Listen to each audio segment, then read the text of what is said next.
Ano sa sinabi sa'yo? Umamin nung bandang huli na sabi niya kung magkakasala ba ako sa'yo, matatanggap mo pa ako uli. Siyempre para sa akin masakit. Tinanong niya yung kung sakali o nagkasala na siya. Yun ang tanong ko. Sabi ko, bakit nagkasala ka na ba? Sabi niya, hindi na siya sumagot. Tapos yun na, yung umamin na siya na may karelasyon na siya. Hanggang sa pag-uwi rito, sinama sa bahay. Ha? Ano? Sila nga pa sa bahay niyo? Opo. Pilipino? Pero nagpaalam po siya sa akin na baka pwedeng isama ko dyan. Kasi nga, hihiramin daw yung bunso namin. Pumayag po ako. Pumayag ka?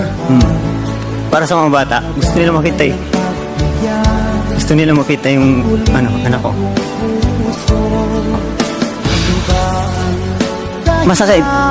Kasi nakakapanghinayang. Almost 16 years po kaming nagsama. Nang dahil dun sa pangarap namin. Bakit mo siya pinayagan kasi mag-abroad? Na dapat ikaw na lang ang umalis para yung mga anak mo may kalinga na isang ina. Ayaw na bunso. Ano nararamdaman mo nun? Masakit. Kasi syempre nakakapanghinayang. Sobrang nangihinayang.